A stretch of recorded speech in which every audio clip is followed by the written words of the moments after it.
Author James Baldwin offers a fine lesson for those of us who are writers and those who us are readers that we both shall well heed. It's a message of clarity, wisdom, insight, and determination. It was a message that was and remains one that needs to be heard. 33 years ago, Mr. Baldwin's first book, Go Tell It on the Mountain, was published, but it was 23 years ago that his essay, The Fire Next Time, was what first brought him international acclaim. That essay is dissecting the U.S. racial problems.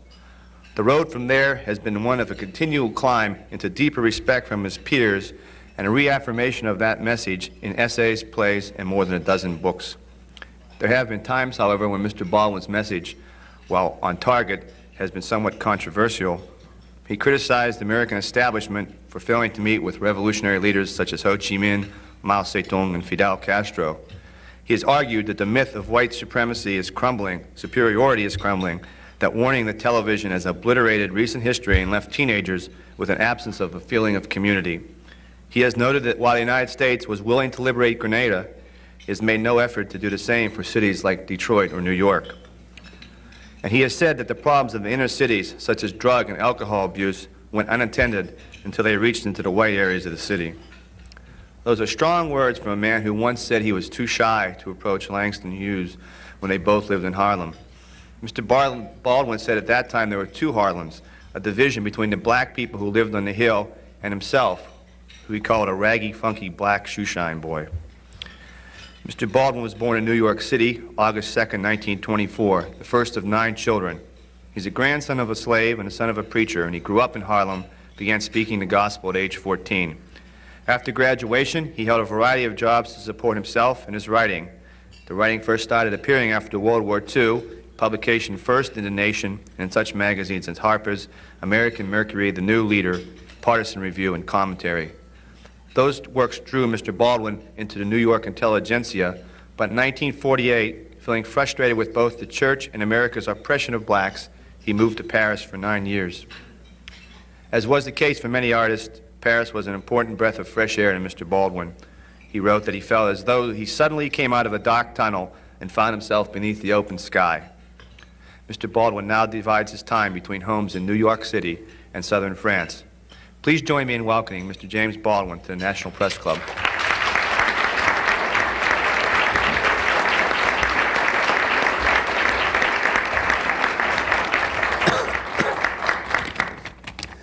Thank you all very much. Good afternoon. I am very pleased to be here. I am a little surprised when I knew I was going to come here. Given my luck, of course, the White House was not in trouble. And now, I'm terribly aware of that house on the hill, which is in trouble, which means that we are. And I'm curious, I'm just going to improvise around what's on my mind for a few minutes, and then you will ask me questions, and maybe we can have a kind of rap session. If the White House is in trouble, we are. Now, the question is how we got there. And I have some suggestions, purely subjective suggestions coming out of my life. But it seems to me that part of what obsesses me, certainly, is what I call sometimes myself the view from here. Now, that implies a great many things. First of all, I'm speaking as an American citizen. I'm speaking also as the grandson of a slave. I'm speaking as a product and a member of a certain democracy, and as a product and issue of a certain very complex history. Someone who represents a very complex country which insists on being simple-minded. Simplicity, it occurs to me, has occurred to me more than once in my somewhat stormy life. Simplicity is taken to be a great American virtue. along with sincerity. And the result of this is, if you are simple-minded enough, you can become, I didn't want to go that far.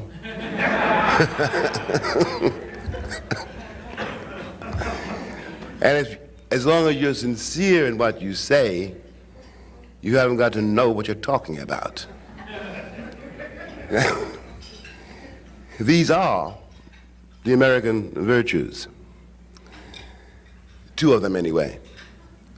One of the results of this is that immaturity is taken to be a virtue, too.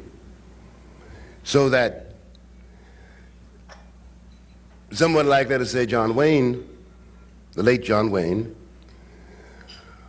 who spent most of his time on screen admonishing Indians,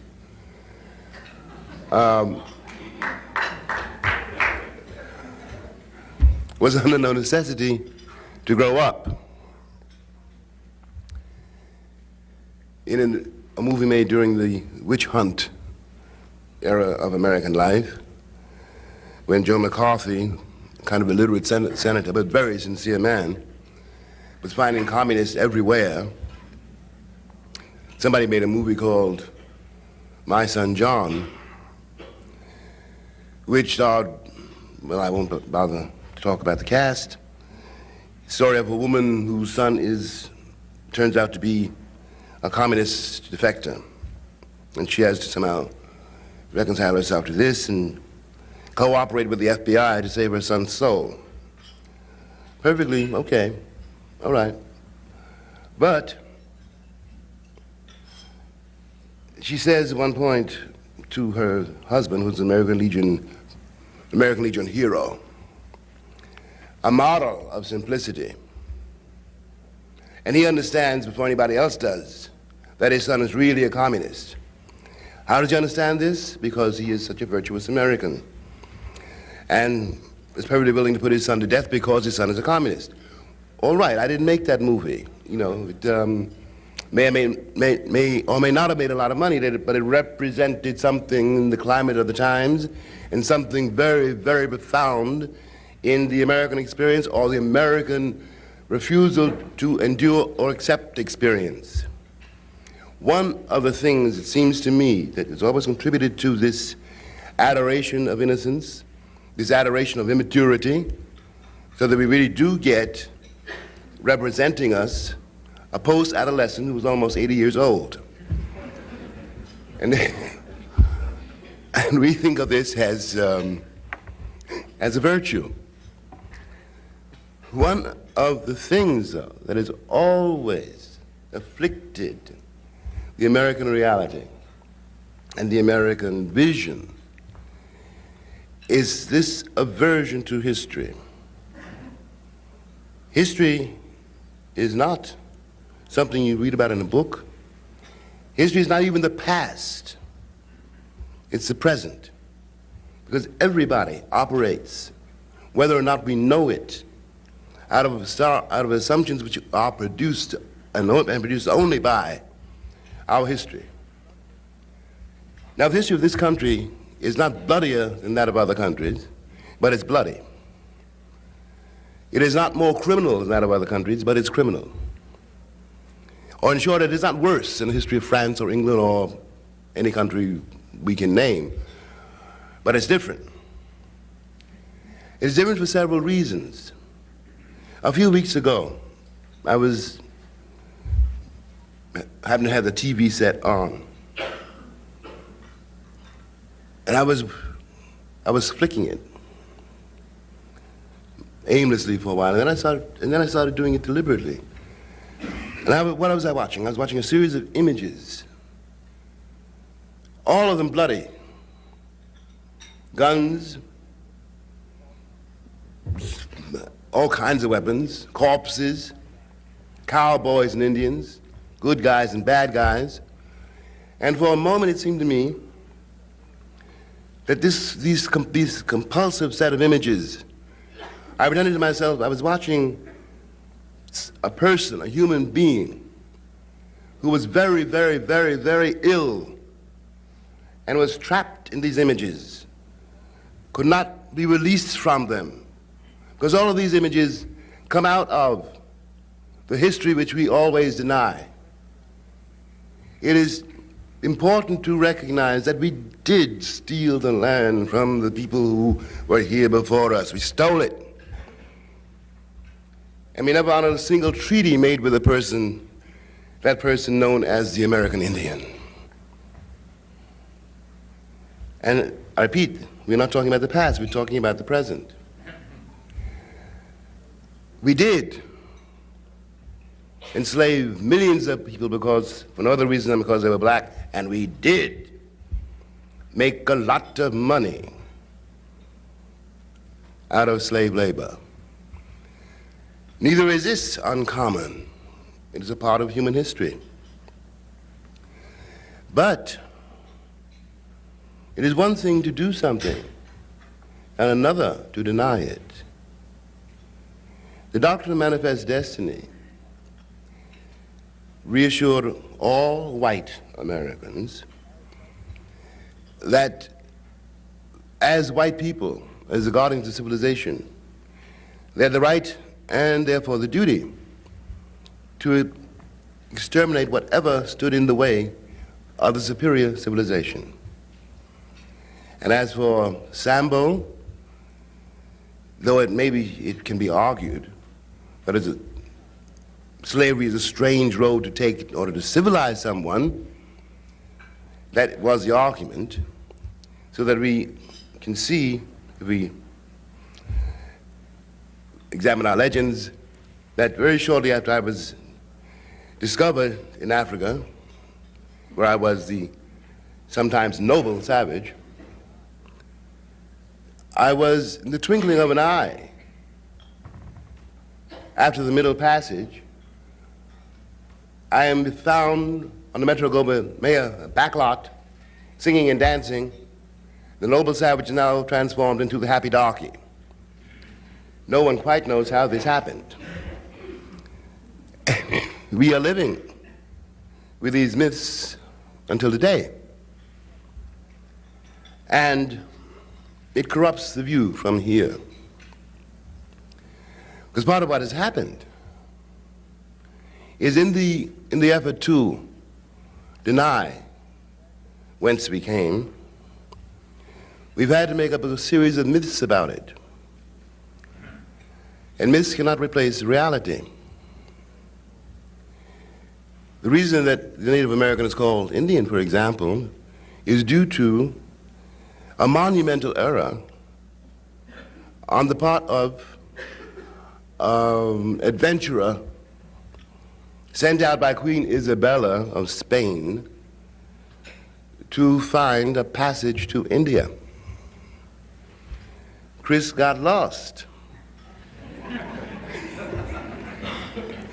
And when he woke up and saw these people surrounding him, since he had to tell Queen Isabella something, he said, "These are Indians," and took one back to Spain. We call this error has persisted in the language until this hour. In a similar way, once I became the happy darky, because if I wasn't the happy darky, then I was a slave. And if I wasn't happy, then something was wrong with slavery. So I had to be happy to keep the master happy, to say nothing, of course, of the mistress. Out of this profound misapprehension has come a system of reality, a system of ideas even, a system of thought, which makes reality very hard to reach. When the slave was discovered and put in chains, obviously he was debased, along with his women and his children. But he was not the only creature who was debased at that moment. The people who put him in chains had also become less than human and debased themselves. with a further disadvantage. Whereas the slave must know the master, because the slave's life is in the master's hands. And the master cannot fool a slave, but the slave can fool the master, because the master wants to be fooled. My father, all the years that I lived with him, never dreamed of telling a white person the truth about anything. It simply never entered his mind to do so. He didn't care what they thought. He didn't care if they lived or died. He loathed them. That was very frightening for me to watch. My turn came too. But I could see what had happened. And the reason it's important now is that out of this endeavor, what we call the white American has created only the nigger he wants to see. The reason that's important and terrifying and corrupts the youth from here is because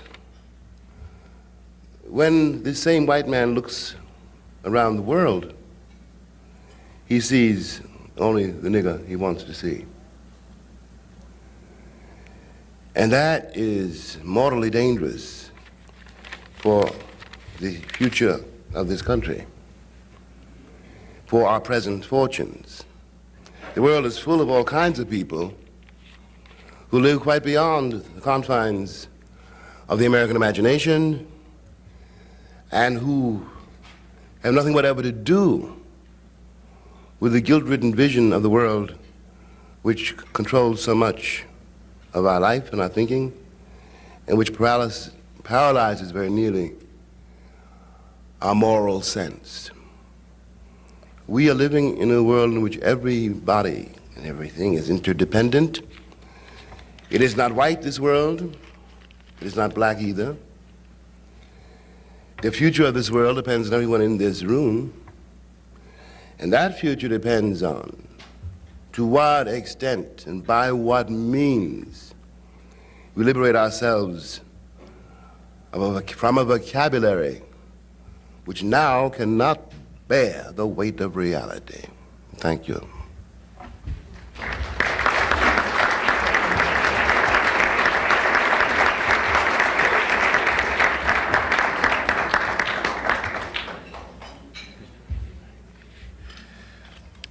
Mr. Baldwin, these questions come from the audience, and I'll ask as many as I can, as I say.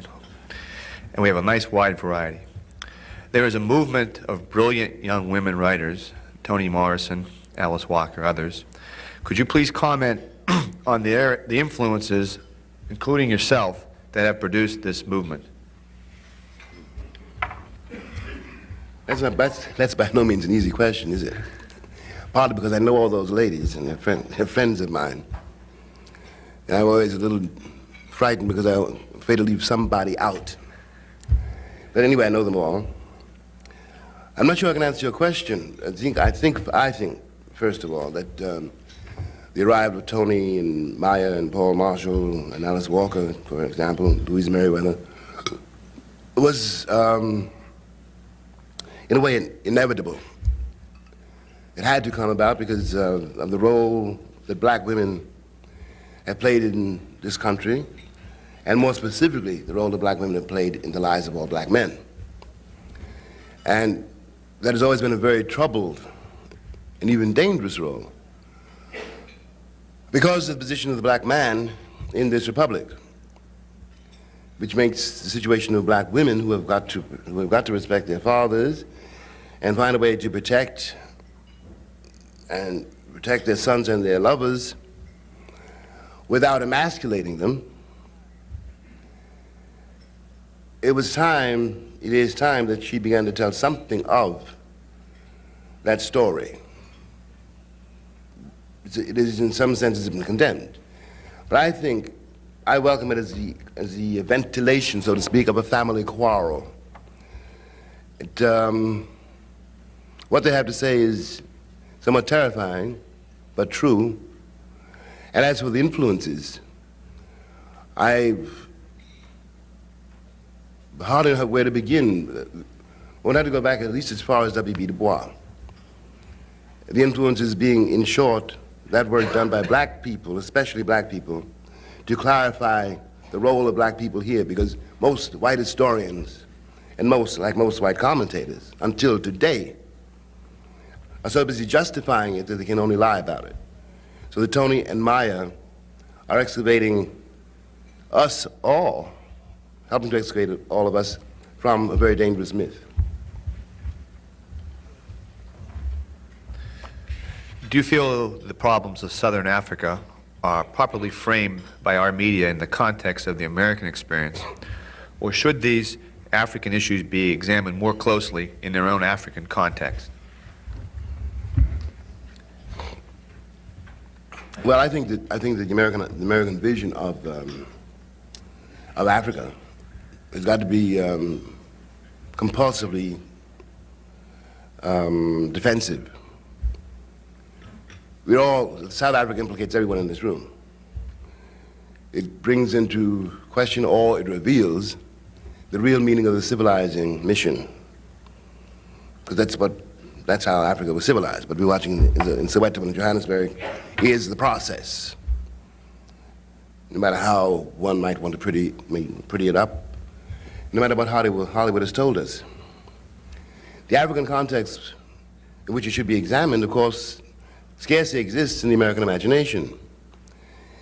And one of the reasons for that is that it brings into focus in the uneasy American imagination the real role of black people in this country in the uneasy American imagination. The truth being, as concerns the presence of black people here, that in the generality, white people have never accepted the real meaning of it and are unable to imagine, even though it is absolutely true, that this is not and never has been and never can be a white country. We have been here together too long. And the vocabulary which we are avoiding has got to deal with that before it can deal with anything as vivid, as dangerous, and as overwhelming as the South African situation. Here's a related question, sir, that perhaps you can answer. Do you think that this administration, and I assume the questioner means the Reagan administration, has a different attitude toward the black population in South Africa and its concern about the nationalists in Nicaragua? If so, is this racial? You knew they weren't going to be easy. Well, they have no concern, let's be very blunt about it. I don't think this administration has any concern with Nicaragua either. It has a concern for what it takes to be its interest. What strikes me is that both Nicaragua and South Africa are expected to remain the pawns of the so-called free world forever. Of course we are against the freedom, South African black freedom, because it means communism, or that's what people say. But we are against freedom in Nicaragua for the same reason. And we have not the remotest notion of what we're talking about in either case. Period. And it is racial.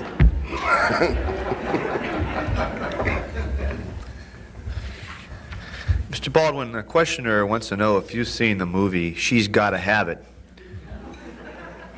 If not, I'll tell you about it after the luncheon. But however, they're not interested in my opinion. They want to know what you think about the movie. Have you seen it? I haven't seen it. Okay, well, sorry. Okay. Well, we'll go to another question then. A number of black male writers who have criticized the portrayal of black men as abusers, rapists, addicts. Portrait often drawn by black women and one which black men feel perpetuates a negative stereotype. Do you feel that the image of black men is being falsely portrayed? I think the image of black men in this country has always been false. You know, it's latent today to blame it on black women. The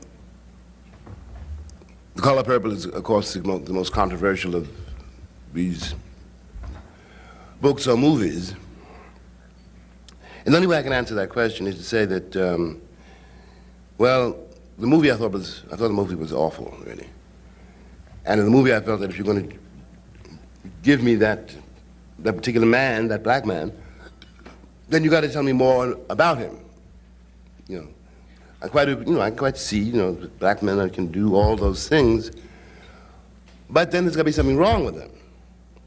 And you have to let me know something more than the catalog of this man's brutality.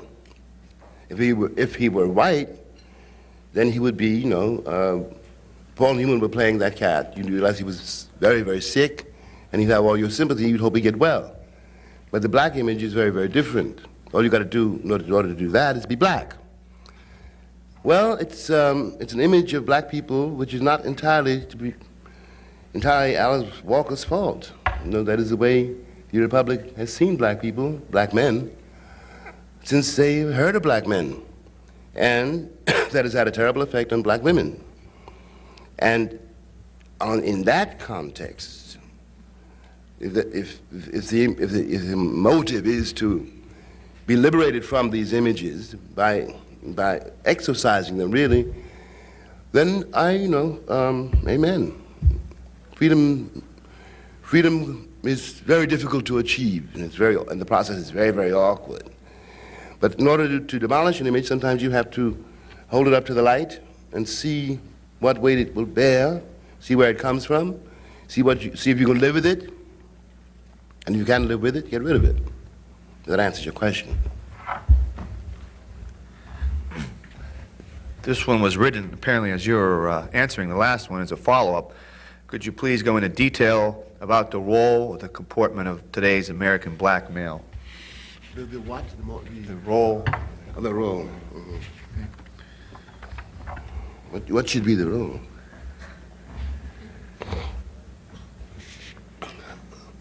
Well, I have to say something a little difficult, going back into my own history and black history.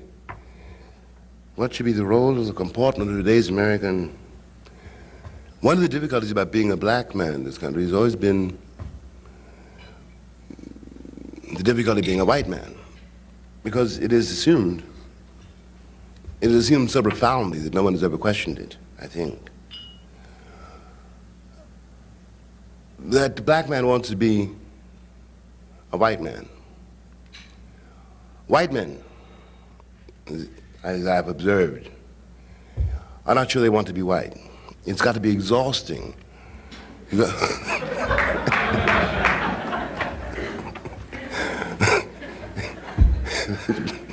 be endlessly flexing your muscles and, conquering the world and smiling. And, it wears white people out. Furthermore, black people are always, in the presence of white people, you're watching an imitation. And you realize this if you try to imitate it, because you cannot imitate an imitation. Therefore, the role of the black man in today's America has got to be what it always really was, or what the Republic always feared it was. He is a man. And a man cannot be told what to do, a man cannot be defined by others. And there's nothing new about that. What the question really means is how should we alter the American model so that both the black man and the white man can be free. That's what the question means.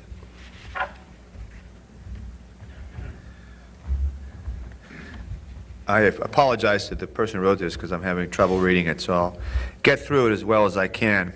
You talk about facing reality, at least by white America. Don't you think it's time for black America to realize that a great deal of its problems are trying to blame them on the past in white America? Isn't it time for blacks to face up to their own realities, to other realities? I think that's the general. Yeah. I drifted the question. Excuse me. Well, I've heard that before. I don't think that black people, in the generality certainly, can be accused of blaming their situation on the past, or indeed blaming their situation on anybody. The situation is much too vivid, much too terrible for that kind of self-indulgence. But it isn't, I repeat what I started out with. History is not the past. The situation of the black community in this country is abominable because this is a racist country. And every institution in this country is a racist institution. And the very last thing the Republic really wants is an autonomous black community. Anywhere. Everybody knows, for example, that if you build a school in a ghetto, you built a disaster factory. And the answer to that is not to bus a child to another neighborhood. The answer to that is to rebuild a city so that human beings can live in the city. Cities are not supposed to be built for money and to make a few people rich. Now, if we want to deal with that, we've got to go there. In the meantime, there's no point in blaming the black community for being upset about the community, because the community has always been at war with the Republic. When we tried before, some time ago, there was a school strike in Harlem in which blacks and Puerto Ricans came into the schools declaring themselves responsible for the education of their children, and it was a very successful strike. I was there, like nieces and nephews in school. It was broken by the United Federation of Teachers and by the city because they did not want, first of all, that those billions of dollars, which is the education system, it is $1 billion business, they did not want that money controlled by blacks and Puerto Ricans. And that is what we're up against, and it's not the past, and there's no point in blaming black people for it.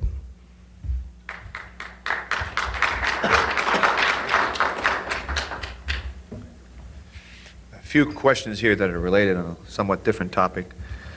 Why did you choose France as your residence or one of your residences? Do you consider yourself an exile or an expatriate?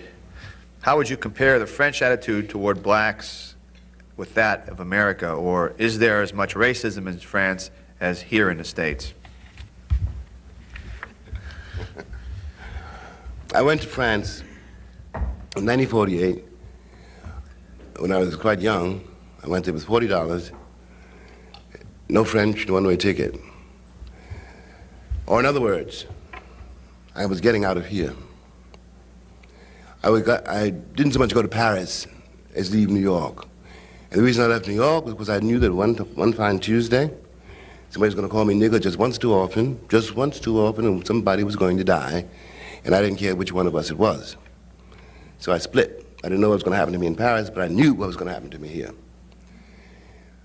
I grew up in Paris in a way, and then I came back. In a sense, one could say that my life in Paris prepared me to go south, because I would never have gone south if I'd stayed here. I wouldn't have been, if I stayed alive, I'd have been a junkie or a prisoner. I'd have been in no state to go to Montgomery, Alabama.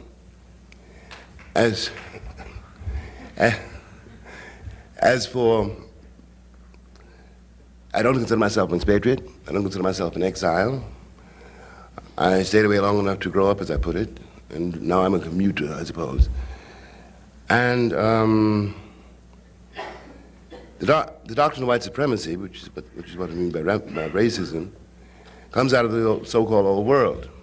It wasn't born in America, it was brought here. And when I first went to Paris, or to Europe, the French above all could always say, French first of all could say, you must be very happy to be here, but we don't treat Negroes the way you're treated in the States. And we're not racist like the Americans are. Well, I looked around me, and I could see that the reason that they could be so tolerant, as they thought, was because they didn't have any niggas in Paris.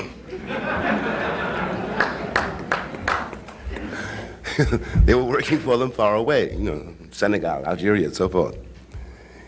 And so it was not a part of the social fabric.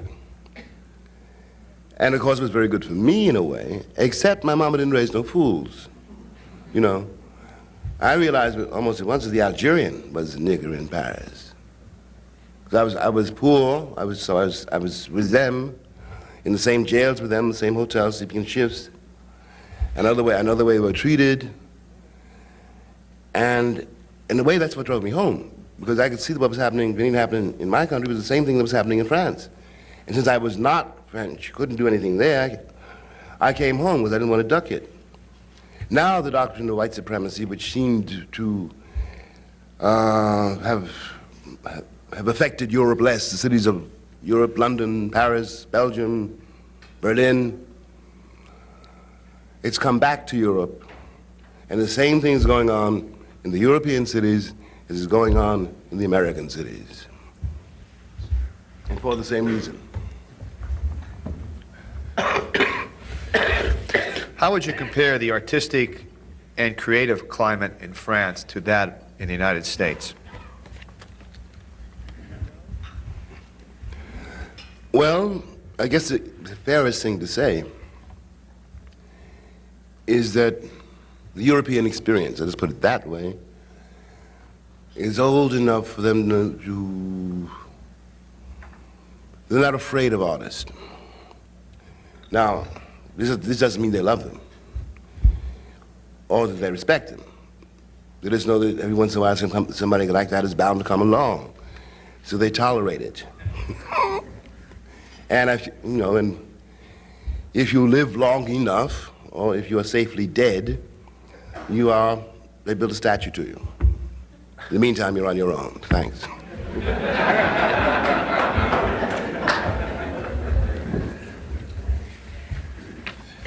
The questioner asks, as a white person reading some of your stories and books, I felt a great deal of prejudice and hatred against the white race. Did I misinterpret? A great deal of hatred? Prejudice and hatred against whites. I don't think that my life's too short, for one thing. No, I don't think it's either prejudice or hatred against whites. After all, if I may say so, I wrote another country. And I wrote Giovanni's Room, which can hardly be called anti-white diatribes. But I think that whenever a black person tries to tell the truth about a situation to white people, or to people who think they're white, because white is a state of mind, it's even a moral choice. Every time, if my testimony is true, my testimony is a black citizen of this country, or a black would-be citizen of this country, if my testimony is true, then the American myth is a lie. And when this collision happens, I'm accused of being prejudiced against white people. I have better sense and don't have that much time. I don't have some white person locked up in my skull, walking around with me every day and every hour. White people have a black person locked up in their skulls. And that's why they treat black people the way they do. If you see what I mean.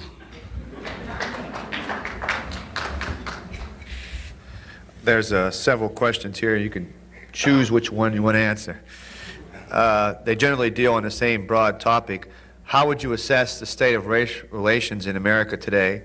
How much change do you see since the fire next time? What are the true issues before American civil rights leaders today? Are any false? So on. You'll see them all here.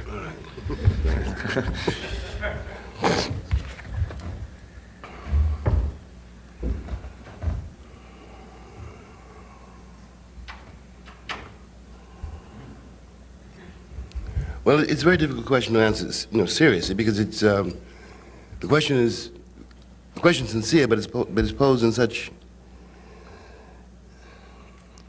What I would like to do, what I would really like to do, is an idea which maybe we can take hold of in this room. I want to establish, modest proposal, White History Week.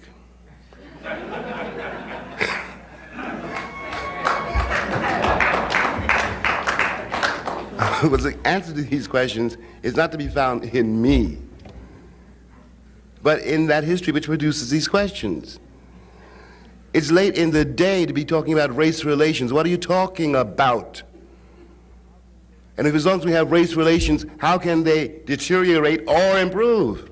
I am not a race, and neither are you.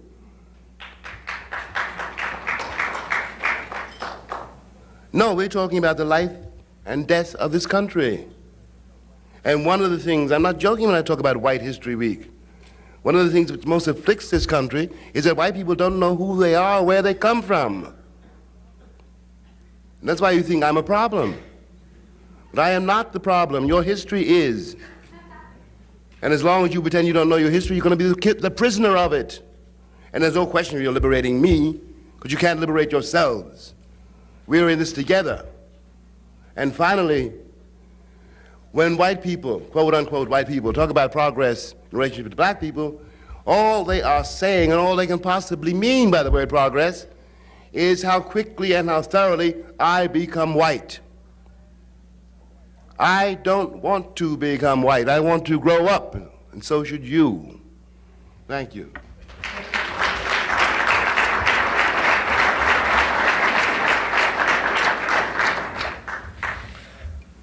With the deaths of Malcolm X and Reverend King in the 1960s, Black America lost its most activist and disobedient leaders. With the shift of black emphasis to politics in corporate America, is this a positive change in the right direction?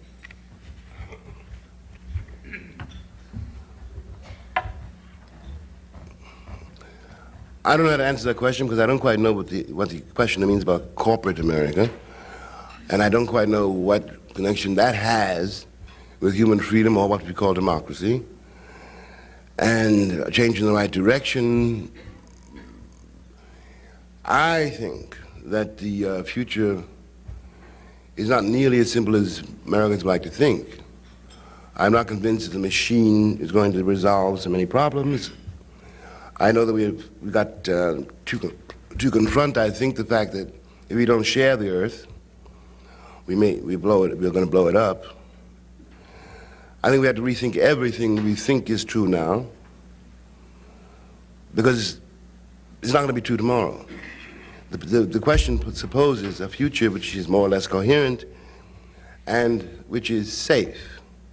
But in fact, the moral choice we have yet to make does not guarantee that anyone in this room has a future. And the only way we can accommodate ourselves to that is to rethink and recreate our vocabulary, which includes the human race. We are all in this room at the mercy of, whether or not we know it, the European vision of the world. And that vision is obsolete.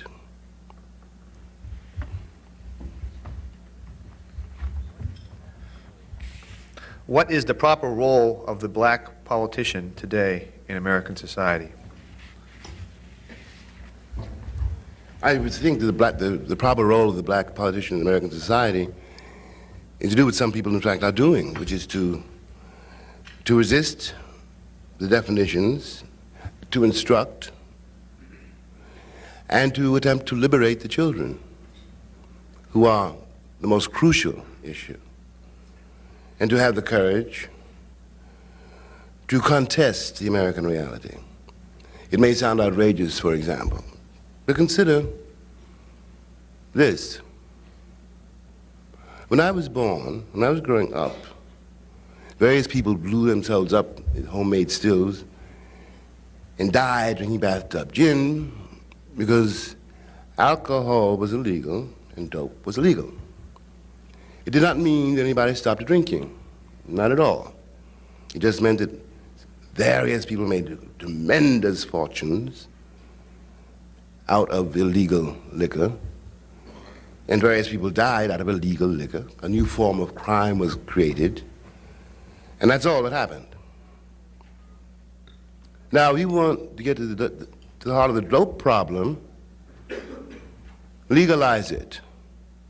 That destroys the profit motive and may save our children. Nobody who has a habit who can afford it is going to go to jail. So it's a law which in operation can be used only against the poor. And a law like that is a bad law. And it has not stopped anybody from his fix. It just puts some people in jail and some people under the ground because a whole lot of money is being made on the anti-dope law, which does not work. That is one of the things I think a black politician might suggest to white politicians.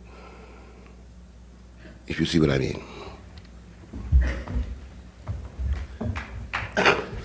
Excuse me, what contemporary topic or topics interest you the most these days?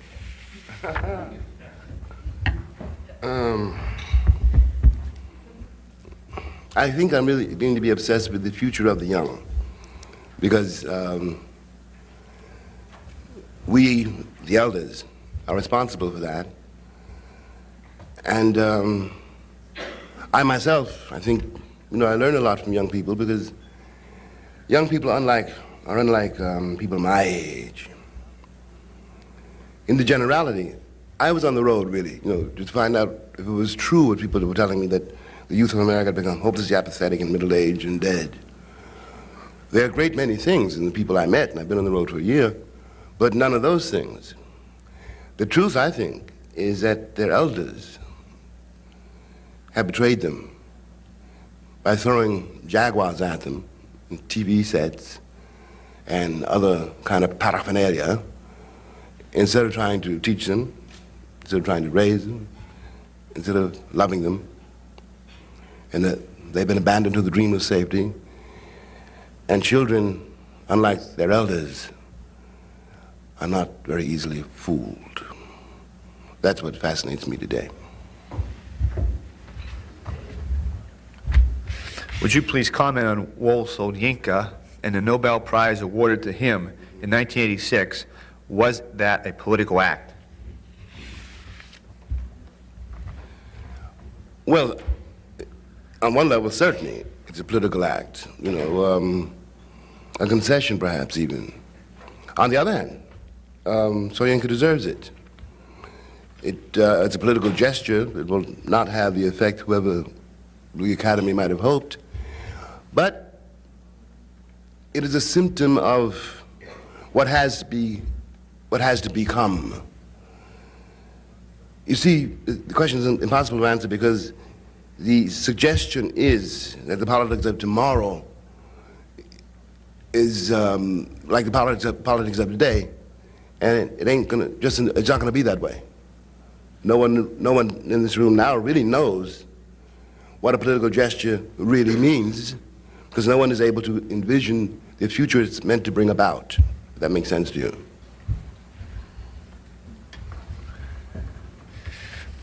Why do you believe that simplicity is an American virtue? Isn't the simple man the virtuous model in most societies, certainly in communist states, where dissent is unpatriotic? Would you read that to me again? Certainly. Why do you believe that simplicity is an American virtue? I don't know if you said quite like that. But isn't the simple man a virtuous model in most societies, certainly in communist states, where dissent is unpatriotic? Dissent is unpatriotic everywhere. The purpose of the state is to remain the state. Let's not be romantic about that. And I didn't say that simplicity is an American virtue. I said Americans think it's an American virtue. And isn't the simple man the virtuous model in most societies, certainly in communist states where dissent is unpatriotic? The simple man depends, well, it depends on what you mean by simplicity. Simple is not necessarily simple-minded. Or one goes this far and say that no man is simple. That is not possible. It's a contradiction in terms. Every society has a model of itself, and every society's model of itself is false. Let us face that too. I had read where I started. No state is anxious to have dissenters in it, including this one. And there's more than one way to skin a cat, and more than one way to silence a dissenter. Mr. Baldwin, there's another one of these threesomes here that we're going to try to make into one question. Aren't you perpetuating the white-black problem by criticizing whites and glorifying blacks? If blacks and whites are supposed to be one and the same, don't you think Black History Week and similar days, weeks keep us separate? And of all this, do you feel that racism has accurately been cited as a reason for so many of today's problems?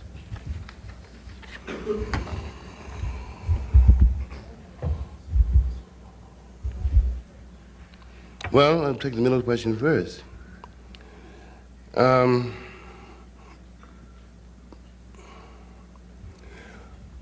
I was not joking about White History Week. After all, I was told quite some time ago, when I was growing up, that George Washington couldn't tell a lie.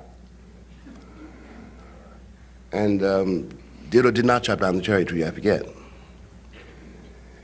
I'm serious about that. White Americans really do not know their history.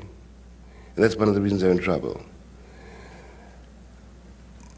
And when I suggest White History Week, I'm not really just making a parody of Black History Week, but I'm suggesting that the truth about this country is buried in the myths that white people have about themselves. And these myths have to be excavated, and can only be excavated by white people. Or, in other words, I may know this history, the history of this country, better than whatever teacher is trying to teach my child. Because it's in my interest to understand it in order to be liberated from it. Most white Americans cling to the idea of being white and, because they don't want to find out what else they might be. But if I know that I have black and white ancestors, so do you. And no one in this country can prove they're white. No one would dare to try to prove that. And I'm not trying to glorify black people or denigrate white people. I'm trying to point out that we are, whether we like it or not, connected, and that a connection should be our triumph and our glory instead of our shame.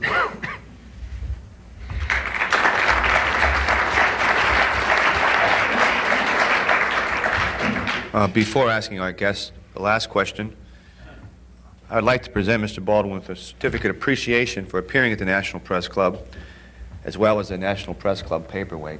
Oh, thank you.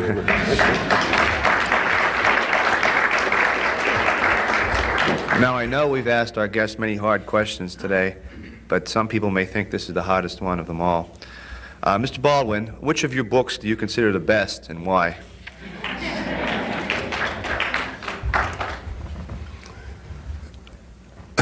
I think every writer, well, I'll be honest as I can be. I think every writer has two answers to that question. And the first answer is the next one. It's true. And if I have a favorite, if any author has a favorite among the books he's published, he's always a little bit afraid to say so, but I'm going to take a chance. And the reason that the author has a favorite book very often is because the book was so badly treated. It's like having a bad, a child of yours badly treated. It's unjustly, you shouldn't have treated him that way. And the novel I'm thinking about, which is so badly treated, is Tell Me How Long the Train's Been Gone. Thanks.